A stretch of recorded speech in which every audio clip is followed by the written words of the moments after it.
olden days, you were a slave by them giving you work to do, and then they feed you at night and give you a cage to sleep in. Now they give you work to do, but they give you money at the end of the day to buy your own cage and food.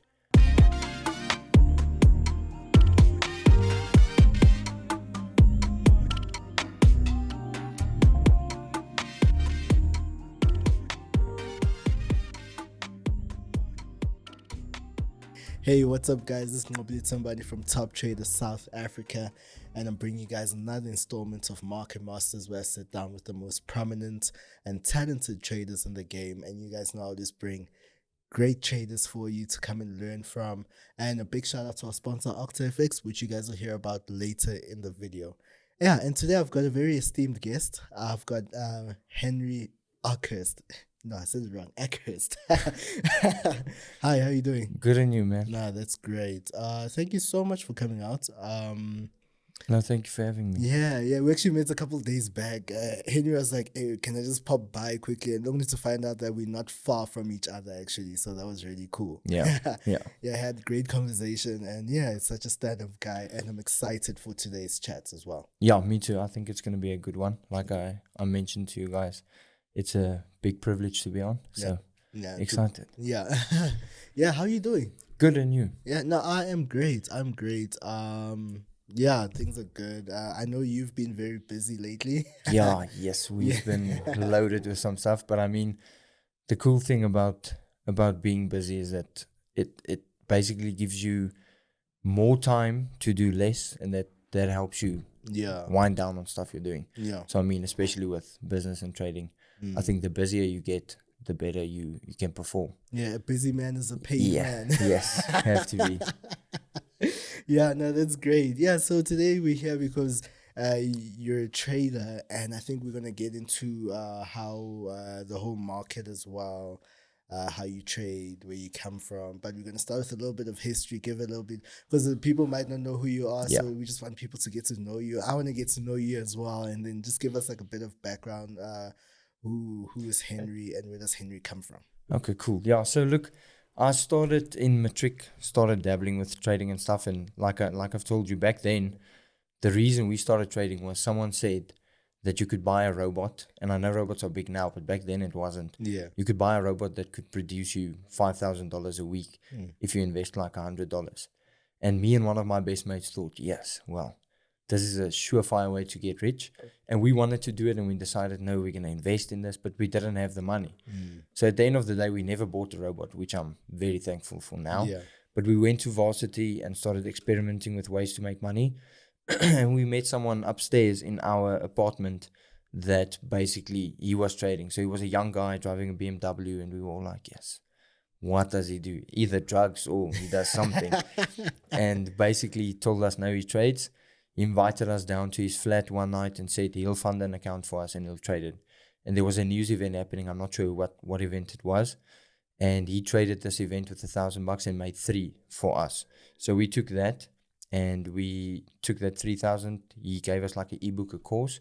Wait, so he made money for y'all? Yeah. He basically just said, because I said to him, I don't believe he can. And he said, he'll prove it. He'll fund an account with R1,000 and make money, and we can keep all of the profit. Sure. So he traded the 1K and made 3K for us. Okay. And then actually gave it to us, but he had it in cash. So he just gave us the cash and said, there you go.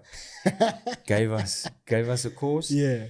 And then basically that's where the journey started. So we started trying to learn how to trade, and that's when I started to follow. Before that, I didn't follow anyone. Okay. Started following traders on social media, started seeing more and more of it. And at this time, I was running a nightclub in Porch. So I had some extra money, had some extra time, and I thought, yes, well, let's try this, because this is a way we can get rich quickly. OctaFX has launched a renaming campaign and rebranded as Octa. The campaign aims to showcase the brand development, including diversification of trading instruments for clients and implementation of new product features to make trading clear and accessible for everyone. Their simpler name reflects their goal of making trading easy for everyone.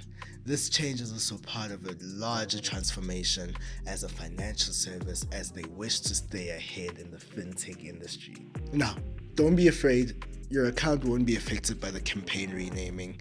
Your account details and data will remain secure and unaffected by the campaign renaming.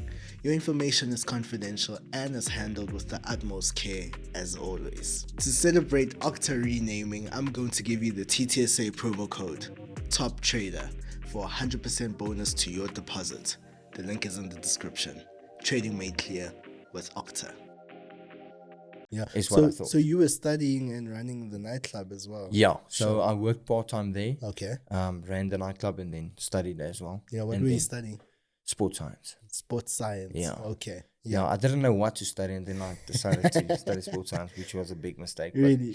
yeah, there's no work. If you're in SA, Yeah. I mean, in the US, you can still find proper paying jobs, but in SA, you basically end up being a teacher at school for sports subjects. Oh, I see. So there's really no future in that. Yeah, if you do it. It's quite shaky. Yeah, it's and even if you want to become a rugby coach, I mean, yeah, when you get 40, 50, you have one chance to now get into the coaching scene. Mm-hmm. And if you don't, you don't. Yeah. And I mean, those are the only guys who actually earn proper money. Sure. So my biggest concern was money. So I studied that for a year to decide what I wanted to study, and then it ended up being not a lot of work. Mm-hmm.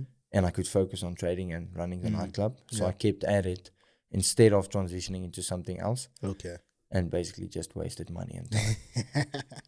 Yeah, okay. So now you're studying, you're working part-time, and now Forex has been introduced into your life. Yeah, so we saw him make money, and we thought, yes, we can definitely, because I think everyone thinks this when they start. We thought we could definitely make R1 million a month with our 1,000 rand and just get going, because this guy just made 3K in a day. Yeah. So started following traders, started checking everyone out, and then the first thing we saw was obviously courses. People selling courses, and they're driving BMWs, and they're doing this and they're doing that. So our first thought was, okay, let's buy a course. So we bought our first course after that free course we had. We made some money, but not a lot.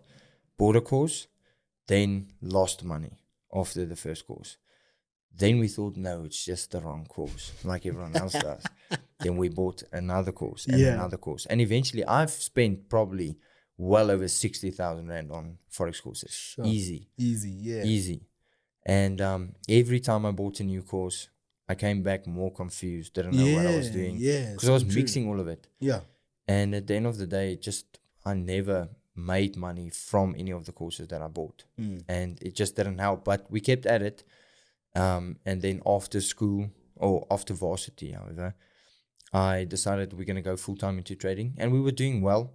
We had built up a nice account. We had some money in the account. We were trading. And then the one day, we sat at our friend's house. We were trading full-time. Okay. That's what we called it. And we opened up a trade. We were running about 30K profit for that specific trade. And we wanted to close it out because, I mean, we just made 30K in a day, which is good for a 21-year-old. But I convinced my friend that we would make 70K with that trade. So I said, no, don't close it out. Let's just leave it. Let's remove the stop because it's going to win, apparently. And let's just do it, go for it. And then as we walked to the bathroom from there, I just heard that MetaTrader sound in the background. Going down, going down, going down. And I knew what was happening, but I was like, it's impossible. So we walked back. And because we took the stop loss off, our whole account was empty. Sure. So we lost everything. And then from there, we obviously tried to get back into it. Started thinking, yes, how can we get some money again to trade? Yeah. Sorry, we'll get back to that. But no, you know what? I actually just want to sit and camp on the course buying. Period of your life. I think that's very important. I think that's where a lot of people now kind of, because it's not about finding the holy grail course, you know, and there's no such a thing as a holy grail course. And a lot of people right now, we know now, people have easy access to courses. Yeah. And just because you have easy access to courses or to everyone's course, doesn't particularly mean you should go get everyone's course as well. So right now you're paying for courses one after the other. You know, I just want to talk about after you buy a course, what was your thought process? Going into the... going into each course, like you buy a course, and then you go into the next one. Look, I think the biggest thing that makes people buy courses is social media. Okay. So I think, me personally, if I had to do that, if I would buy a course and then delete social media until I'm profitable, then I'll come back. Because what happens is, as soon as Instagram obviously has the algorithm that shows you more of what you watch. Yeah. So the more you watch traders, the more it shows you traders. And every time I would buy a course, we would take a trade.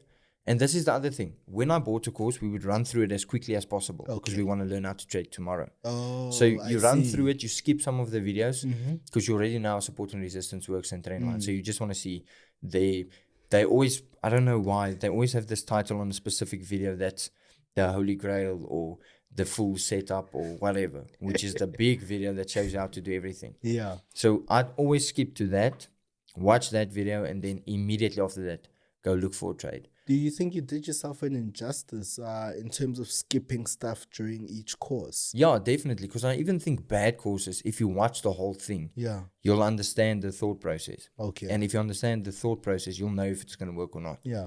Because, I mean, it doesn't matter how bad the course is.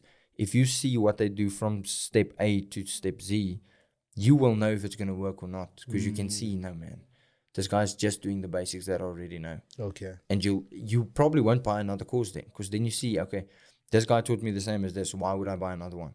But because you skip stuff and you just go to that fancy video that they give you, the secret fib guide or whatever, then you want to buy another one because someone else has a different edge on the market and you want to check that out. Yeah. So I think that's my biggest thing that I did to myself was skipped, watch that, and then want to force a trade the next day or the same day. When you finish it, you're like, I want to see if it works. So I'll force out a trade, not following, even if the course is wrong, you still don't follow their rules. If you don't follow the wrong person's rules, I mean, bro, you're probably going to lose money. Yeah, and that's true. That's exactly what we did. So we'd buy a course, do it, finish it, force out a few trades. No, it's not working. Okay, but this guy looks as if it's working. Buy another course, force it, and that just kept on going.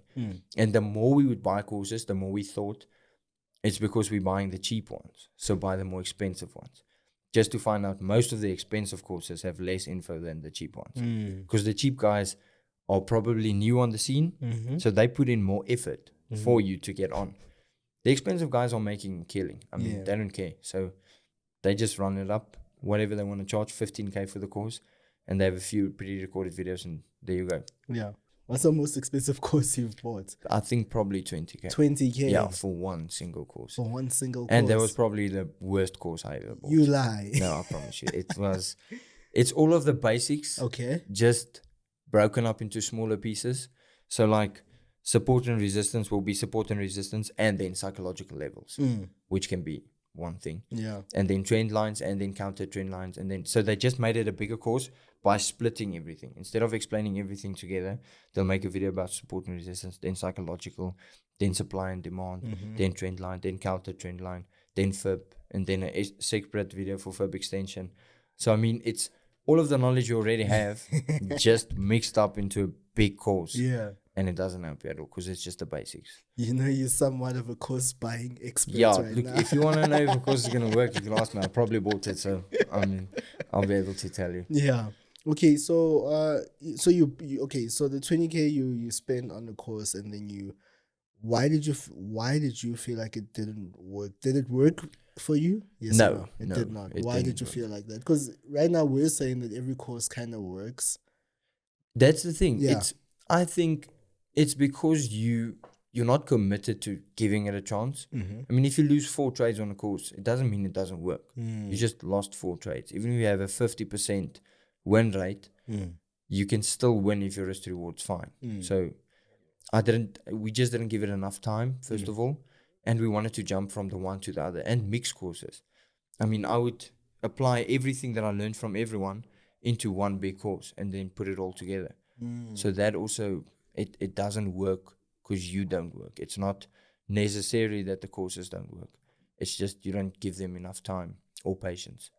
I mean, the guy created the course probably has been doing that strategy for a while, not for 1 week like we did. Yeah, that's so that's how he knows it works. Yeah. We don't, because we like after a week, no, it doesn't work. Who's the new guy we can buy from? Yeah. And then there we go. You know, I like what you've said right now, the mixing of courses. Yeah. You know, that's so important. what does that do psychologically to one person? Like the mixing, buying several courses or studying several courses. No, it's crazy. It's hectic because whenever someone says something in a course that you just looked at another one, you'll disagree without even knowing it. Because if Q Banks just said that this is how a support and resistance looks, and how Astro FX says this is how it looks, then I'm going to be like, no, but Q said it doesn't. So then you skip it and you just write it off. But you have to apply that to see what they are seeing in the market. You can't apply someone else's thought process into a new strategy that you're trying to craft. And that's the other thing, talking about strategy. When you do a course, the main reason for the course is for you to build out a strategy to trade. Yeah. We didn't do that. We just basically looked at it and saw, okay, you need to do that to trade. But there was no building plan. So there was no plan to say, wait for this, then trade. This is your risk to reward. This is this, this is this. We had no rules. So it was just see something, create a setup by adding a few lines onto the chart. Yeah. And I mean, you can make a trend line on anything and a support and resistance. If you look far enough, you'll find points for that line to be there. That's and so you'll convince true. yourself. Yeah. So you need to understand the thought process. I think that's why psychology is so much bigger. And a lot of people say psychology is the key, which it is, but people dismiss it because they're like, no, I need to understand technicals. But you need to understand, first of all, your mind and their mind, whoever's teaching you. You need to understand how they think about the setup, how they look for it. Because at the end of the day, you need to be on the opposite end of the other 99% that are losing. Yeah. So if you just do it because there's a line, I mean, you're probably going to lose money anyway. Yeah, that's true. Especially with all of these new concepts coming out, because the bank buys here, so you have to buy here. People never know when the bank's buying. That's it's such nonsense. At the end of the day, they never know when the bank's buying. Yeah. But they have all of these concepts, and it's just thought process. Knowing yourself is going to make you a way better trader than knowing any course. If you do 0 courses, but you understand your mind and you just learn yourself and teach yourself on the markets, you'll trade better than 99% of people, because you need to know where your risk appetite is and then how you manage risk. Because the biggest thing is managing that trade. Yeah. I mean, most people's trade goes into profit and then drops. It's not always just the direct drop. So if you see that you're losing every trade after you go into profit, close when it gets to that profit point, and you'll still be profitable. Yeah.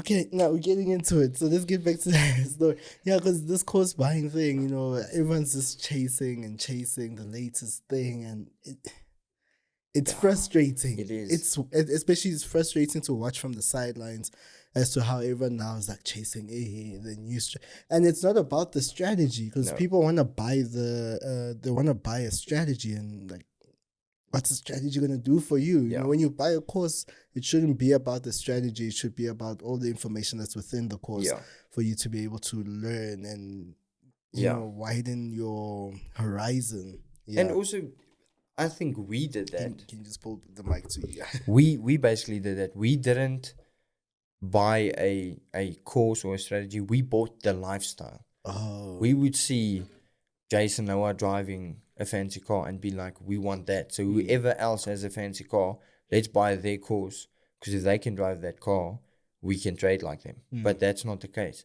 because if you're chasing the lifestyle, then you're not actually interested in what they're doing in their trading. You just want to live like they do, so you will force everything out of what they do. When you see the strategy, you'll be like, no, okay, we need to do this because then we can get this amount of money.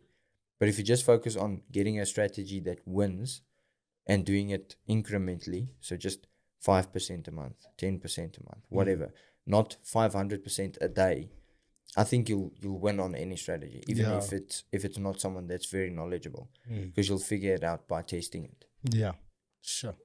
Okay, so let's get back to the story now. We just spoke about the 40K account, and then you lost everything from there, and then life goes on. And so after we lost all of the money, we basically sat at home and we were like, okay, how are we going to get back into it? And we discussed what we can do, because we saw everyone selling signals, everyone selling courses. So we were like, maybe that's the move. let's sell a course, let's sell signals, because then we'll have money to trade again. Yeah. And because of our guiding principles, we were like, it's not ethical to do, and I wouldn't feel comfortable doing that. Okay. So my mom basically said, okay, well, you need to go find a job now, because you're sitting in. But why didn't you feel comfortable doing that? Because we just lost everything. I wouldn't be able to sit there and say because we lost. I took a heavy hit in my confidence. Yeah. I was convinced I couldn't trade anymore. Sure. So when we lost everything, I was like, there's no way we could possibly tell someone we can teach you how to trade, because we just lost all of our money. So if I tell someone I can teach you how to trade, then I shouldn't be telling them we just lost all of our money, but I'll show you how to not do that. Yeah. Because I just did it. Yeah. And it basically just came back to our Christian principles to say, look, it's not right to do it, because we know there's a lot of money. Most of the course selling guys make a killing on their courses. That's so true. So we knew there was money in there, but I thought to myself, would I feel comfortable if someone that I'm teaching how to trade loses their whole life savings because they invested it and I said I can teach them. Yeah. If they then lose their whole life savings, would I be able to 100% say, sorry, man, you just made a mistake? Or would I be like, that's my fault because I did it. Now I taught them. Now they did it. I would feel too responsible for them losing all of their money. So basically ended up saying, okay, well, I'm moving away from trading now because clearly I can't do it. After one loss, I mean, that's also where psychology comes in. We took one big loss and that was the end of it for us. We were like, no, we can't trade because we had one loss. Sure. One big loss. We had losses before that. Yeah, but I understand. never like the account. Yeah. And my mom said, well, you need to find a day job. And went for that, started looking for day jobs. And because I studied sports science, I didn't have a degree that could get me a proper job. Even though I went to varsity, I was just making a killing on the Forex.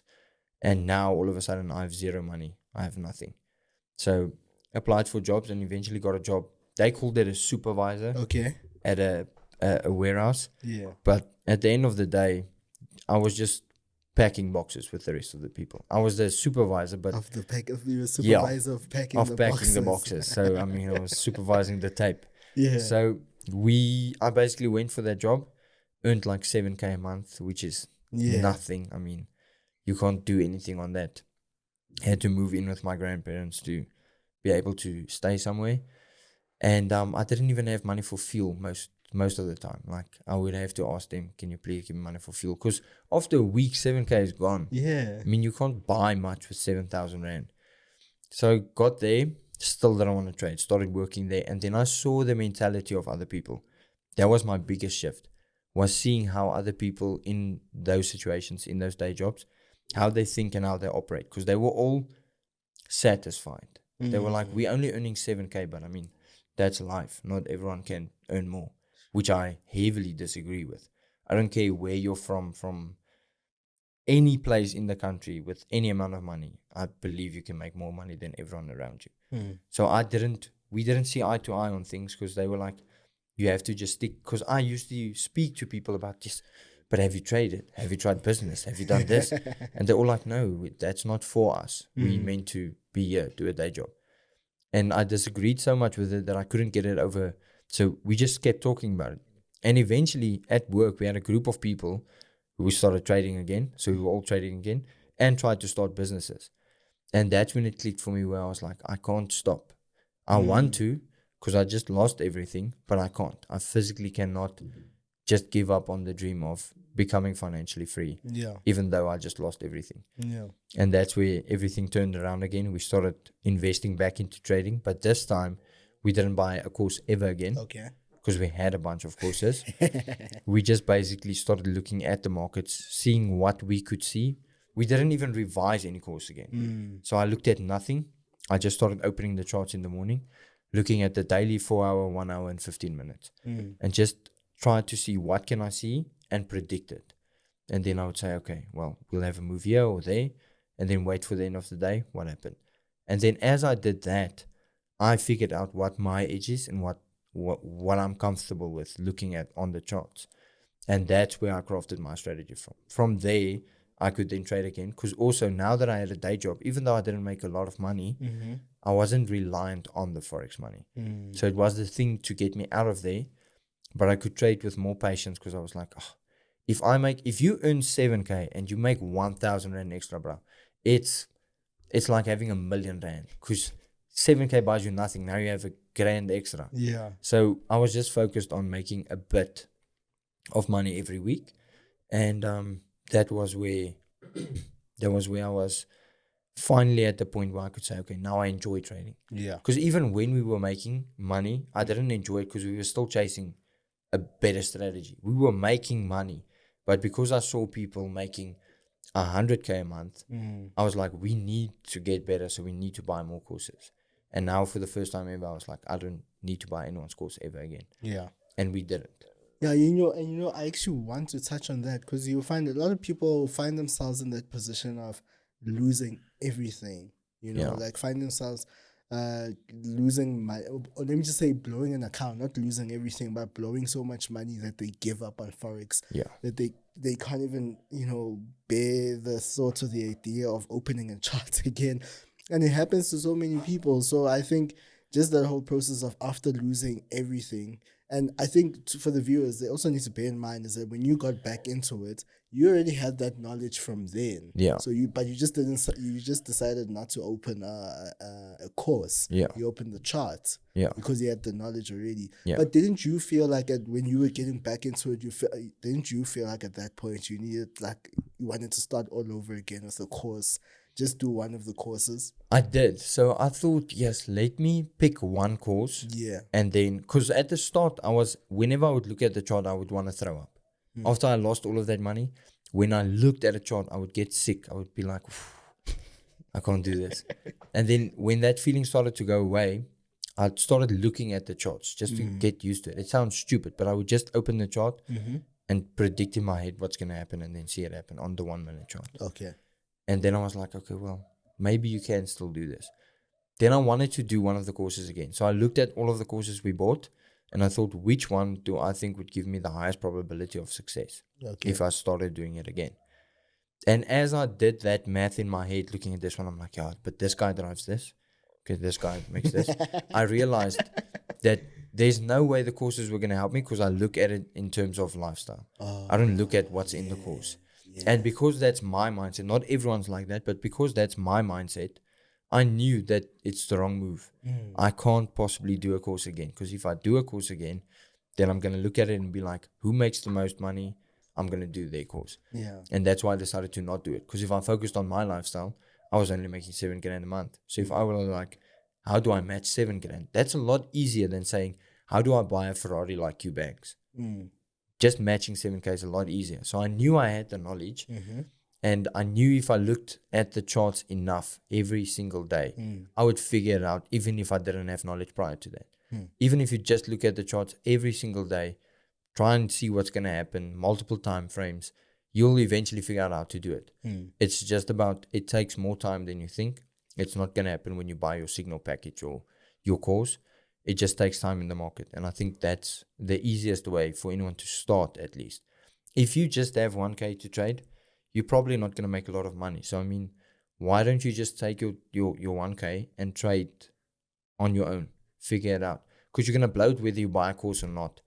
People think if they're going to buy the course, then they're going to make 10K. But and all that information is available for free on the internet. yeah, I mean, yes, YouTube now with everyone doing SMC and ICT, and it's all over. Yeah. So you can find info anywhere you want. And if you just look at the basics and then understand the market, you'll be fine. Because everyone has some block strategy or some fib thing or some, I mean, even back then I thought I had something. I was like, no, my thing is just using this or that, or using sessions or using a fib. That's my key. But it's not. It's just that we just confirm where the market's going to turn. But I already knew that by looking at the market. So now all I do is just price action, and that works well. And I figured it out by sitting there lunchtime at the warehouse looking at the charts for like half an hour. On the 1 minute, I would just look what's happening. Where's it going to go? Predict. Okay, I'm wrong. Why? Okay, I see this. And it worked very well for me. So I didn't need to buy or do any courses again. Yeah. So okay, you're earning 7K a month. You've gotten back. You're still working, earning 7K a month. You've gotten back into trading now. Um, so the decision for you. So at some point you decide to leave your job, Yeah. correct? What influenced that decision, or what brought you to a point of like, okay, it's the right time for me to leave? So while doing that, I obviously started. So my goal has always been with Forex to make enough money to go into business or property, Okay. because that's the end goal for me. So I had to think to myself, what would I prefer? What would I want to do for me to get to that point? So Forex was the easy way to build up some capital to do that.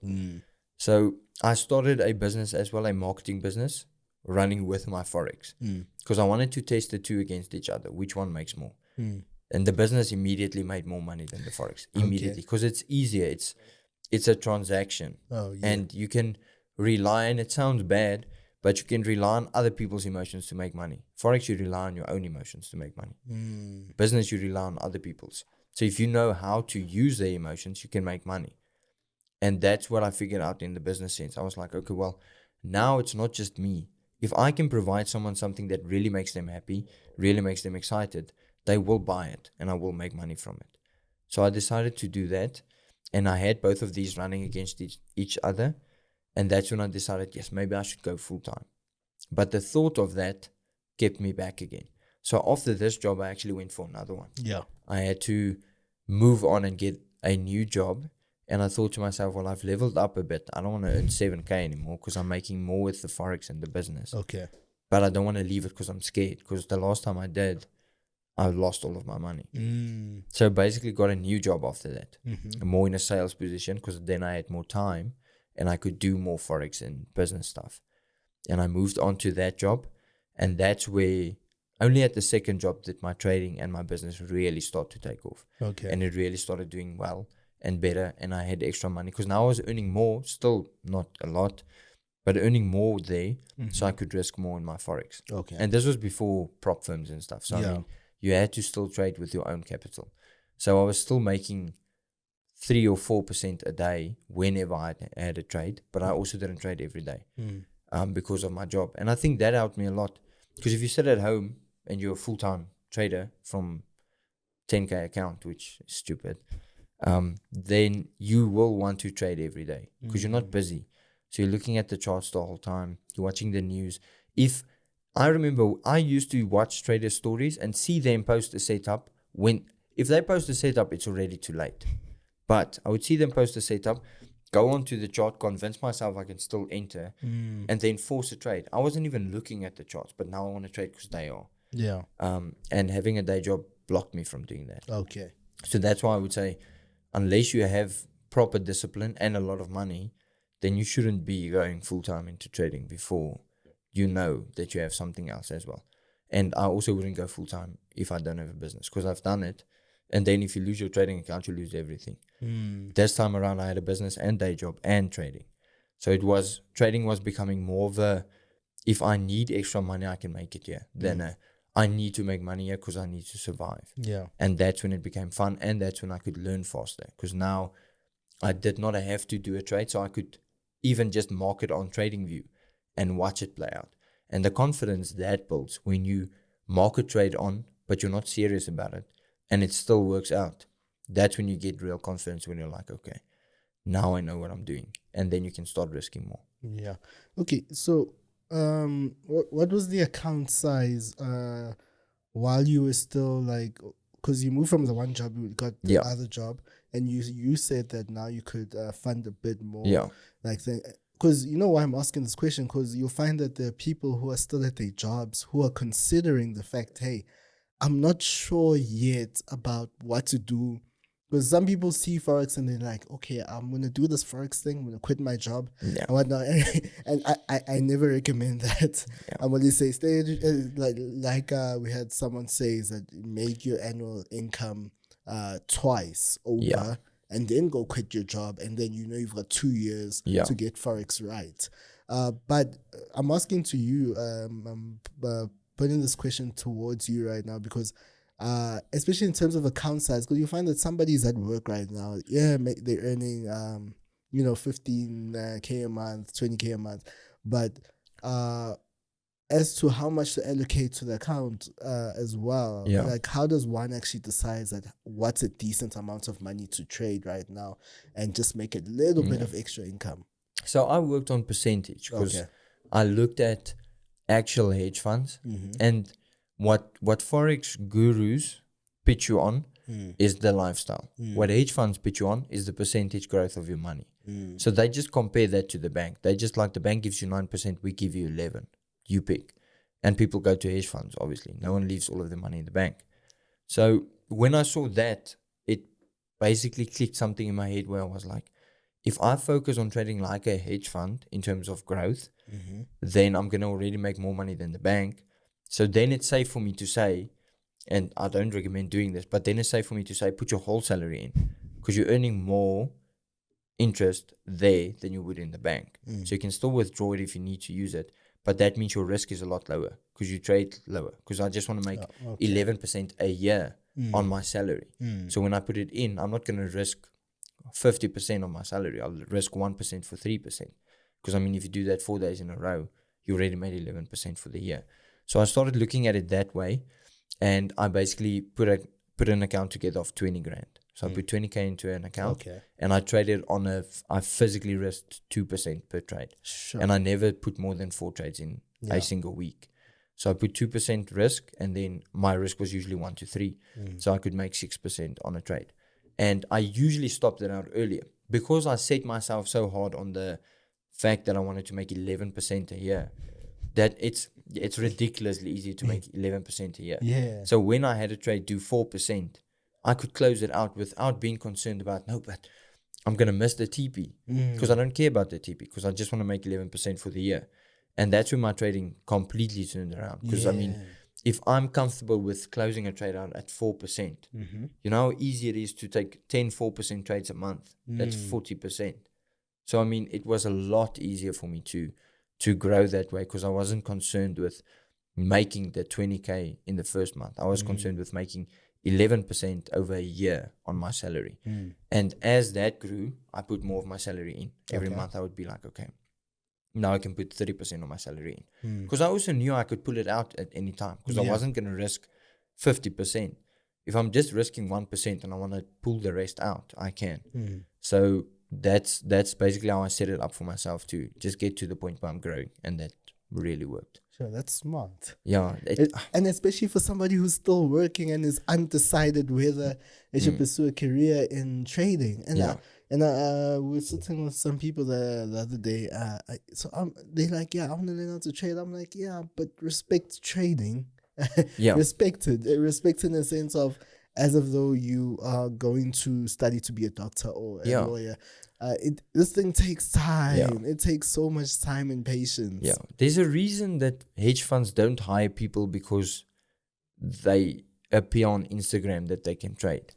There's a reason for that, because it's not as easy as you think. It's doable, but it's not easy. And especially if you're aiming for those high numbers. Because I mean, I can guarantee anyone watching, if you just focus on making 11% a year, you'll be 10 times the trader you're going to be if you want to make 40% a month.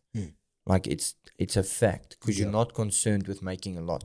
And people don't want to hear that, because they think that trading is going to take you from earning 2K a month to 40 in a month.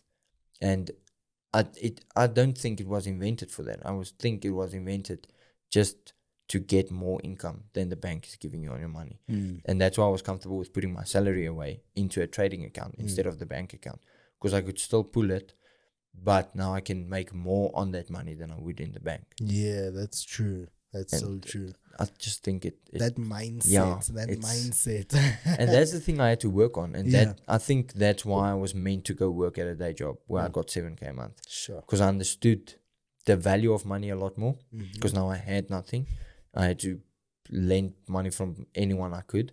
So at that time I was like, okay, now you understand why you need more money, and now you understand why you can't risk the money you have. Because I couldn't go out and risk 50% back then, because then I have 3.5. What are you going to buy with 3.5 grand of milk? I mean, it's ridiculous. So I had to force myself to change my mindset, and that's where everything changed. I think mindset's the biggest thing, and no course at this stage that I know of teaches you mindset. It's a battle you have to have with yourself, because no one understands you like you do. Yeah. So you need to have that battle with yourself to say, okay, I'm going to figure out what I think of and then use that to my advantage. Because I heard a quote a while back that said, your mind is basically like a factory, but the workers in your mind listen to your instructions to the T. So if you take a warehouse, for instance, with a bunch of workers in, if they believe and listen to everything you say, without a doubt, if I tell this whole warehouse of workers, I don't think we can do this, I think it's risky, I don't think we should, none of them are going to do it. The workers are going to sit. They're not going to do anything. And the quote basically explains your mind is the same. Once you pump negative thoughts and anxious thoughts into it, your whole mind becomes anxious and it shuts down. It's not going to do anything.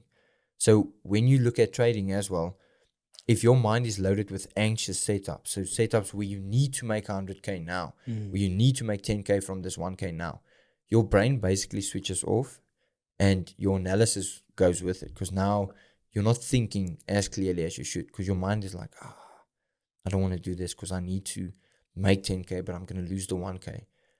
And when you get into the mindset of, I don't need to, I can just risk 1% to make 3%, that's a more positive enforced thought, because your brain doesn't see the risk associated, because it's, 1%, and it sees the upside as this is a good win to have. So you're in a positive space and your mind actually works. You can still think clearly. Yeah. And that also changed everything for me, just knowing that. Yeah. I want to talk about accounts blowing, blowing an account. Have you blown it? You have blown it, of course you have. But I actually want to talk about the negative effects that come from seeing constantly, because and I'm going to say this to people, the more you see an account getting blown, it's so normalized today to blow an account, because it's just like, I'll fund it again. I'll fund it again. But what that does psychologically to so many people, it does so much damage that people don't realize. Now, imagine right now, yes, you might think that it's small money. No, I just put 2,000 Rand there. But looking at those numbers go down, looking at margin call happening, psychologically, it really affects a person. Now, going down somewhere down the line, now you've got 500K in an account, and you think habits that you've built up from way down there. Yeah, so psychologically, that's just how I see it. I don't know how you see it for people when they blow accounts. I think it's just been normalized. Yeah, it is. It's very normal now, because everyone says, and I've been guilty of saying sometimes, you're going to blow account anyway, so just know you're going to. And it's a bad thing, because most of the time it's true, but it's a bad thing to say because you enforce it in someone else's head as okay, which it isn't. We should still be like, you shouldn't be blowing accounts, regardless of if you're new or not. But because we know it happened to us, we enforce it in other people, and we're like, you're going to. But the key is, and a lot of people will say this, if you can't manage 1K, like you said, if you get 500K, you won't be able to manage it. And that's why that whole concept of 11% a year for me is so important, because it teaches you to manage small money. Because now it's not focused on a number, it's focused on a growth percentage, which is a lot easier to manage. To manage 11% on 1K is a lot easier than to say, I want to take 1K to 10K. And when you blow your accounts the whole time, it's because that's not in place. There's not a certain percentage you're looking to make, or if you do have a percentage you're looking to make, it's 500% or 5,000%.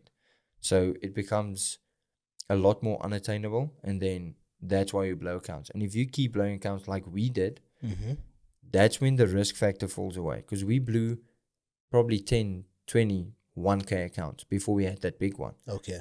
So that's why when I took the stop loss out, it was almost as if I wasn't thinking, because I was like, we've blown accounts before. So we used to it. But now you don't think about that physically, but your mind does. Your mind's like, you always blow accounts, so it doesn't matter. So that's why I could take the stop loss off and be like, it's in profit, we'll be fine. And then walk away, and then it blew the account. Because you've normalized it for yourself. You're like, it's going to happen. So if it happens, we always start over. And that's something I told myself a lot. I'm like, if it happens, I've always started over, we can do it again. Which is a bad mindset to have, because you're programming yourself to lose. So I think I don't know how we do it, but we need to get that thought out of people's minds of blowing accounts not fine. 100%. Even if it's 200 rand, it's still Yeah. not fine because you can't manage money. Mm. And that's what trading is, money management. So if you can't manage 200 rand, there's no way you're going to manage 2 million. I don't care what you say. No, but then I can risk less and make more. That's the whole point. You should be able to risk anything and make anything, but you can't because you just want to make 10K on 1,000 rand, but you're convinced if you have 1 million, you're going to also be okay with 10K, which isn't realistic. Yeah. So I think risk management is a big one. Nah, well said. Sure. Yeah, okay. So you work. So did you eventually leave your job? Yeah, so I only left probably 3 years after the first one. So I kept at it for as long as I could. Okay. Until I got to the point where I was like, okay, I physically cannot do it anymore. I can't work for someone anymore. Because I hated that. I hated working for someone. Although it taught me a lot, I hated doing it and I couldn't do it. Because my mindset is that they determine your whole life. So I feel like in the olden days, you were a slave by them giving you work to do, and then they feed you at night and give you a cage to sleep in. Now they give you work to do, but they give you money at the end of the day to buy your own cage and food, but you still come back to work for them tomorrow. So my mindset's always been like it's as if you are still a slave. The only difference is now they give you the money to pay for your own cage and your own food. Back then they just shoved you in your cage and gave you your food, and they also only give you enough to come back tomorrow. So I couldn't do it. I couldn't work for someone because they determine the car you drive, the holidays you go on, when you can go on holiday, where you can be, who you can see. All of that gets determined by your day job. So I stuck it out for as long as I could. And then I decided, okay, you know what? The business is doing well enough. And this is the key. My business was doing well enough for me to go full time, not the trading. The trading was doing well, but I never put myself in the mindset again of I'm a full-time trader. I wanted to be full-time business because trading is in essence a business anyway. So I said to myself, the business is doing enough that even if I lose a trading account, I can still operate and I can still go on. But if the business is at a point where it's not making enough and the trading account's the only thing I'm leveraging off, if I make one stupid mistake again, then I have nothing again and I'll have to go back 10 steps again. So only when my business was at a point where it was enough to fund me and to fund my trading, then I was like, okay, now I can go. Sure. Yeah. So you basically took your Forex, and I think again the purpose of trading is to fund your other ideas, you know, and I think that's the smartest way to go about it because it's not guaranteed.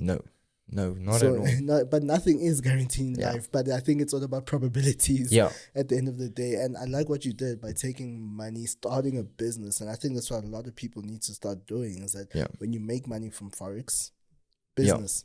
And that's what we try and teach on my TikTok account is this whole thing of, because I took money and I bought a Biltong Shop. So now I had the marketing and I bought a Biltong Shop with the Forex money because I actually went. So I went out. I test drove the GTI because I was like, yes, I've always wanted to make a GTI the fastest one in the country. So I went out, and this was probably a year ago. Went out, got the GTI. The guy said to me, look, you can drive it for 2 days. Go feel it out. So I took the GTI, drove it for 2 days, showed all of my friends and family, like, we can make this thing the fastest one in the country. And everyone was like, because up to that point, I didn't want to buy cars yet. And then that thing came into play where I was like, yes, okay, but I also want to drive cars now.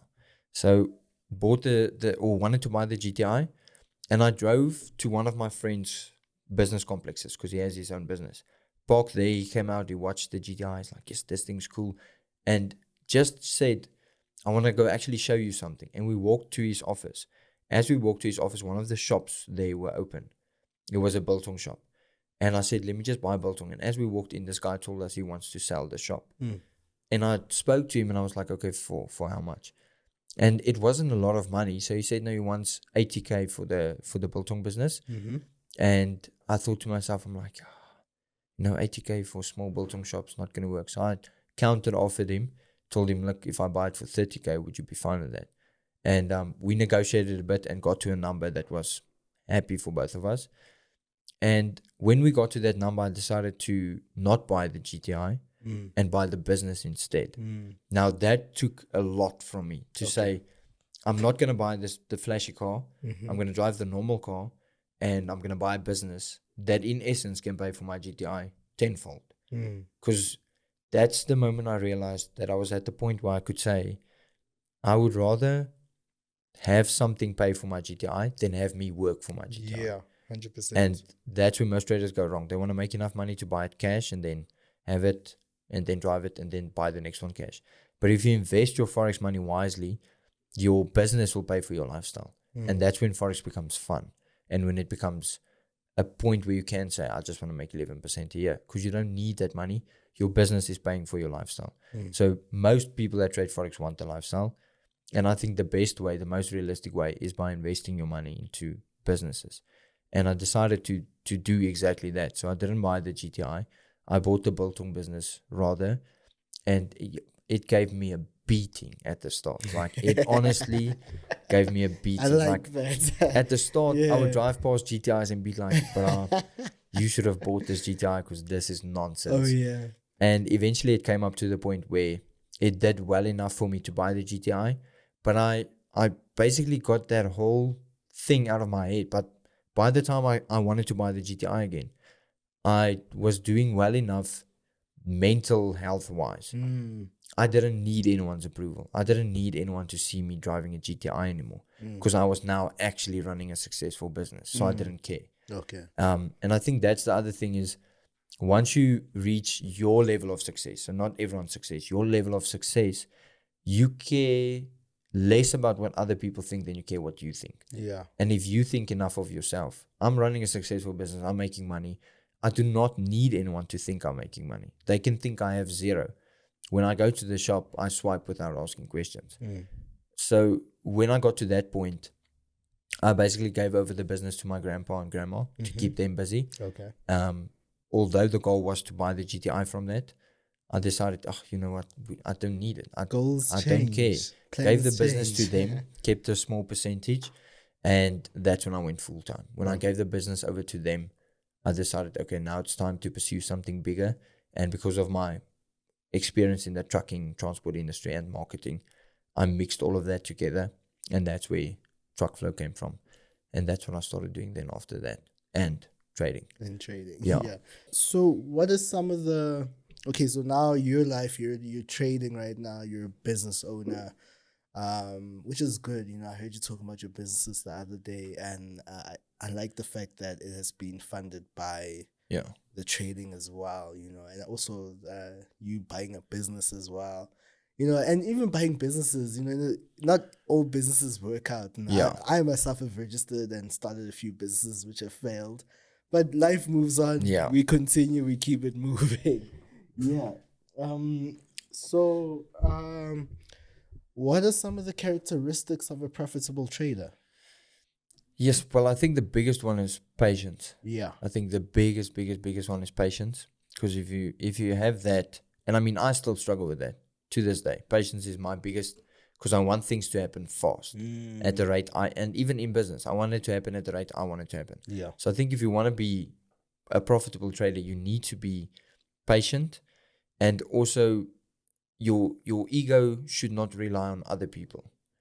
A ego is not always bad. But when it relies on other people, it is bad. So I think if your ego relies on other people's opinions, you'll also not trade well, because I'll want to hit a 40K trade just to put it on my story. I wouldn't want to hit a 40K trade because I want 40K. Yeah. I would just want you to know that I have 40K. And that's also, so I think if you can take your ego out of it and you can be patient, I think those two things alone are all you need. Yeah. I think if you're just patient and not worried about other people, you'll be more profitable than you could ever imagine. Okay. So let's get to the trading. What is your approach to the markets? So when you open the chart, what are we looking at first? So I usually start on daily. So I'll open daily, and the first run through I give to my time frames are just watching, no markups, nothing. So just watching. So I'll start on the daily, look at the market structure, look where we pushed the last few days, and also not zoom out and go back. Okay. Like I want the last few days of data, because when I swing, it's different, but I don't swing as much anymore because I have time to day trade. So I'll look at the last few days data, see where the market is heading, and then look at today's candle, depending on the time, obviously. But look at today's candle. Then I'll move over to H4, see if there's market structure there that gives me any indication. Then move to H1. On H1, I'll usually start to look for lines that I can see where the market's turning, trend lines, all of that. Then I'll go back up to daily and then start marking off. So I'll just usually mark off the last 3 days just to see last 3 days were bullish, bearish, whatever they may be. And then look if there's any point of reference back. Because I do just price action and market structure, I want to see if we formed a lower low, lower high, whatever the case may be. Then moving over to H4, that's where I'll add more detail onto it. So look why in the last 4 days we've been running in the direction we've been running, and look for any trends that I see. And then from there, H1 is usually just observation. I just want to see if my H4 markings are right. So am I looking at the right trend, and am I looking at the right market structure? Did anything else form on H1? And then on M15 is where I usually really dive in. So if it's a trading day today, I'll obviously use my markings from H1, H4 and daily to see what I'm looking for. Am I looking for a bullish or bearish move? And then stick to that bias. And then I'll mark off sessions. So I'll have London and Asia from the previous day, because I usually want to trade into London or into New York. Okay. And then extend the lines over to the next session, because that gives me an indication from when the lower time frame market structure breaks. And that's where I'll look for plays into the higher time frame market structure. And what I found works for me is a lot smaller trades, but with minimal risk. So especially if I do GBP JPY, I'll look for 5 to 10 pip stop loss, which is very small, but I'll enter on the 1 minute. Okay. And I just want to run up a bit. So I just want to know where the market should be going, and then just run into that a bit, and I'll close my trade out. Because I don't need to always hit my massive TP, because usually your TPs are big, because you want the risk to reward. That's the other thing. Yeah. Everyone wants their risk to reward to say 1, 2, 3. You don't always trade 1, 2, 3. Oh, yeah. Because for instance, I'll close out at a 2R or sometimes a 1R. Okay. If I'm happy with the number on the screen, I just close it out. Yeah. And that number is indicated by the percentage I said I want to make in a year, not in a day. So when I see that, I'll close the trade out. But the biggest breakthrough for me was sessions. Just monitoring the previous session helps me see where the market should be going. Because if you just mark it off with a few lines, like 2 lines, the high and the low, if you just mark the high and the low off, when it breaks through there, you can look for a retest to play into your bias. Okay. So if you're looking at a buy, if it breaks in London, it breaks out, you could be looking for a buy from that previous high from the Asia.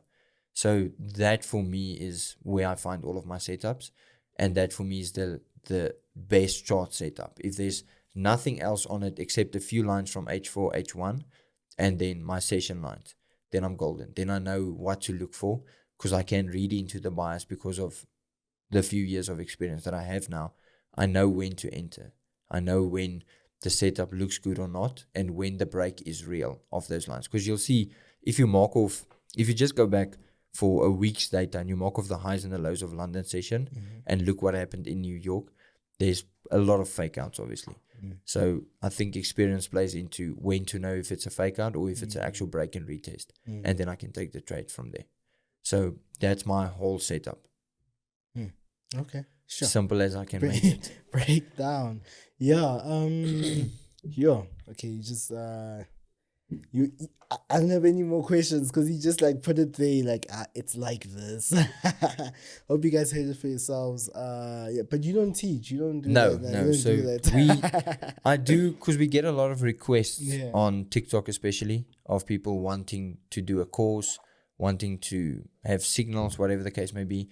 So we do give everything away for free. So I decided when my trading came back up, I decided that the biggest thing I want to fix in SA is the scammy part of the Forex industry, because everyone associates it with scam. If I get into a business meeting and the business owner knows I trade Forex, I promise you they have a bias against me, being like, so this guy true, is, so true. he's a Forex trader, he's not a business person. Yeah. And it happens a lot, especially with social media. Mm. So I want to change that perception. And the only way you can do that is by getting all of the traders in SA to invest their money into businesses and becoming successful. Because most people won't trade their whole life, but trading can be the key to their business success. So what we're doing is basically giving everything away for free. Everything I know about Forex. That's why I'm not scared to share my strategy with anyone. I'll tell them exactly what I do, because we want them to make money on Forex so that they can invest in a business. And hopefully, this is a selfish thought.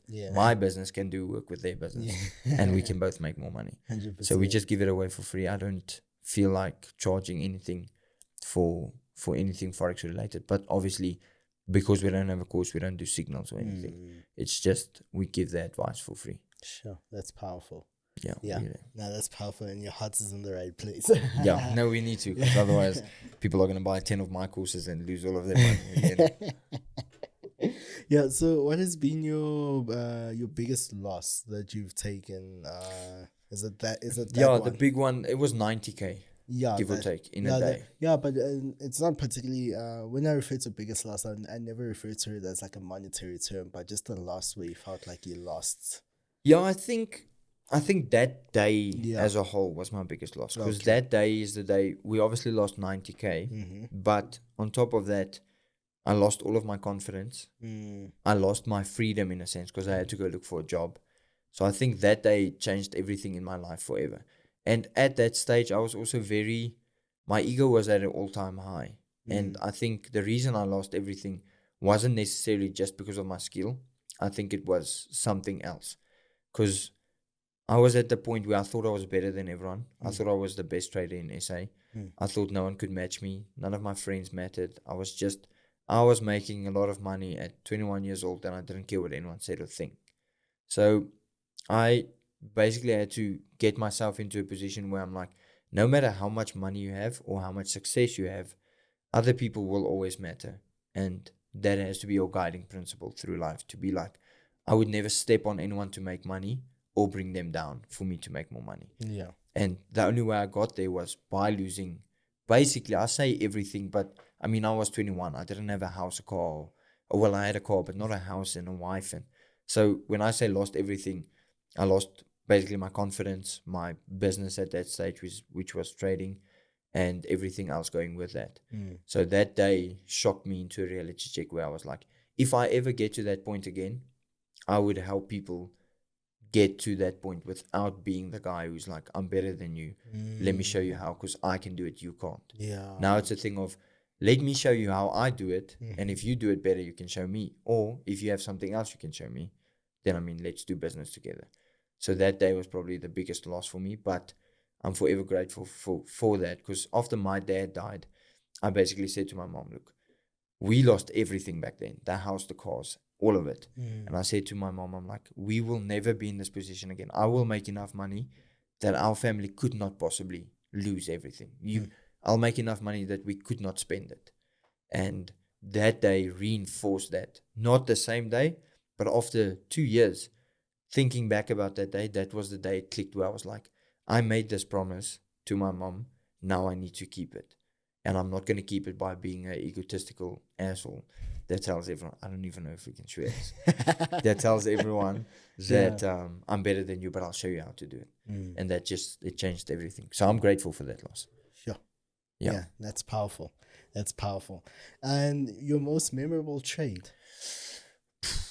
Probably, it was a super small one, but the first trade back. So we were in the warehouse, and everyone was like basically calling bluff on me knowing how to trade, because we had a bunch of people in the warehouse obviously trying to do trading now, because I inspired the thought in their head of you can make money with trading. So we had a bunch of people who always lunchtime would sit and want to trade. And the first trade back, we basically sat there, we looked at the charts, and they were like, we don't believe you can do it. So I had to do like a live trade for them. At the time, I just had like $500 in the account. So I knew my best probability to inspire them to do this with me and have a team that we can work together would be to actually win a trade, regardless of the amount. because they didn't understand MetaTrader. So I could be like, you see, we won, but they wouldn't know how much. So I basically entered a super small position on the 500 Rand, like a 0.01 on GBP JPY. And it was, I knew the trade was going to happen. I just could see it. But it was basically just the market was trending down and we just broke the low. So we were retesting. So I just entered a 0.01 trade on that. And instead of closing it out early, we got busy and we had to work. And I was like, the whole time I was thinking, oh man, I needed to already close this to show them it's probably going to hit stop loss. Because back then I didn't have the confidence. So I was like, oh, this is going to be horrible. And as we went back after work to the chart, there was no TP set, but the markets completely dumped, completely. And we were like on almost a 500 Rand profit on a 0.01 on GBP JPY. So the market completely dumped. And I think there was a news event that I didn't know of. So not all the credits to me. But that just showed me, it gave me the confidence to be like, okay, you're back. You can do this now. And that trade set me up to do everything after. Because I didn't use all of my knowledge. I just used the stuff I saw on the chart to trade. And that's where my whole strategy came from that day. That small 500 Rand trade completely changed everything because I was like, okay, I know how to do this again. And then I started to risk more. Yeah, sure. Beautiful. How 500 Rand changed your life. Yeah, that's crazy. 500 Rand into 2 million. No, I'm just kidding. It's not true. Yeah. Otherwise, people are going to message me, how do we do that? That's true. Yeah. They will message you, No, trust definitely. me. I know, because I made a controversial video on TikTok as well about compound interest. Yeah. And the thing, I don't know if we can talk about this on the podcast, but let's go. the thing is, I made the video about the thought of compound interest, just to inspire the idea of compound interest in the form of effort as well plays a massive role. Yeah. Because one of the things I try and preach is, more importantly than the money you make with trading is the skill of trading, learning patience, analysis, and risk management. Those three skills can transfer to anything in life, including business. And I think that's what gives me my biggest edge in business is I know when to take a risk, I know how to analyze the risk, and I know how to be patient for the deal to happen, not to be like, I have to force the deal to happen. And that came from trading, 100%. So even if I made zero money from trading in my life, I would still be able to use the skill from trading. And that's what we try and inspire in people. So I made a controversial video about effort, but the video is basically, and this is my fault, titled 0 Rand to, or 1 cent to 5 million in a month. And there's actual stats that show you if you double your 1 cent every single day for 30 days in a row, compound interest, you can make millions from 1 cent. Yeah. And I showed the stats, I posted the pictures and said, here's the actual stats to show it's possible. But I didn't say, go and do that. I didn't say, and everyone thought it was a trading video because the hashtags were Forex hashtags. Yeah. So the backlash I got on that thing, I think the video got like 150,000 views. Yeah. And the backlash was ridiculous. Like everyone's like, the ignorant people were like, show me how. Do you have a course? Can you show me how to do this? I'm like, bro, it's not. And then the people who were hating on it basically commented like, there's no risk management to this trader. He's just selling a course. And I mean, I wasn't even selling a course. Yeah. And just comments about it's impossible. And in the video, I say, after I show the stats, I'm like, this video is not about doing it because it's unrealistic. This video is about compound interest in any area of your life, including effort, will add up and eventually it gets big. At the start, it's small and it looks impossible. At the end, it's big and it's more than possible. Yeah. That's the idea of the video. But just because I said 1 cent to 5 million, I had haters. And every time I would tell them, just watch the video again. Yeah. And you'll see, they would not reply my comment. But I had like probably 200 people ask me if I can teach them how to turn 1 cent into 5 million. Yeah. And I was like, oh, bro, everyone has the wrong mindset. I know it's scary actually. Yeah, what smallest, like just the smallest phrasing of words can do. Yeah, it's And I mean, the video got views because of the title, Yeah. because it said 1 cent to 5 million in a Yeah. month. And everyone's like, yeah, I want to see. Show me. If I could turn 1 cent into 5 million, Yeah. I would not show anyone how to do it, because I would just make a killing. Thank you. There, right there. Like, and I always say is, and it's wrong of me to always say this, but I always say is that, you know, if I had a method of making, let's say, 200K, 250K every week, Why would I? man, I would not be sitting here. Exactly. No, I love doing this. I would probably be sitting here, but like, I would not, I would not be out here trying to sell something, because, and it's not about keeping people out or what. Yeah, it's about you make enough. Yeah, it's just like, I'm making enough now, mind my own business and Yeah. do what I do. But no, Henry, thank you so much for coming out. No, cool. Thank you, guys. Yeah, no, thank you so much. I think I learned quite a bit today. Your story is so it's true, and I think there's so many things to your story that I think, especially for a lot of people who are still working the 9 to 5. Yeah, they can really take lessons, because people hear Forex, they like, nah, it's time for me to quit my job. Yeah. And I know so many people who don't recommend quitting the job. I would never. I mean, if you don't have something set up, and at least, like you said, income for at least a year to give yourself some time, there's just no way. Because people buy funded accounts now, and they're like, okay, but I have 1 million rand to trade with. I'm like, yes, but can you manage 1 million rand?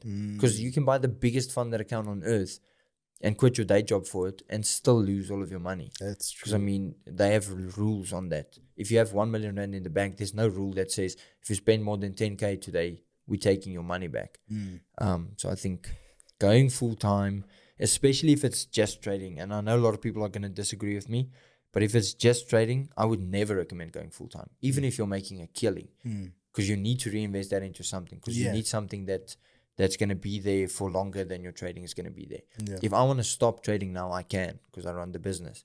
But if I just had trading and I want to stop trading, it's not that easy, because I need the income.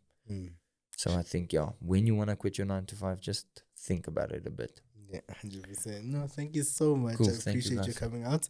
Thank you guys so much for watching. This is Nqobile Tembane from Top Traders South Africa, and this was another episode of Market Masters, where I sit down with the most talented and prominent traders in the financial industry. And and a big shout out to our sponsor, OctaFX. Thank you. See you same time, same place next week, and we are out.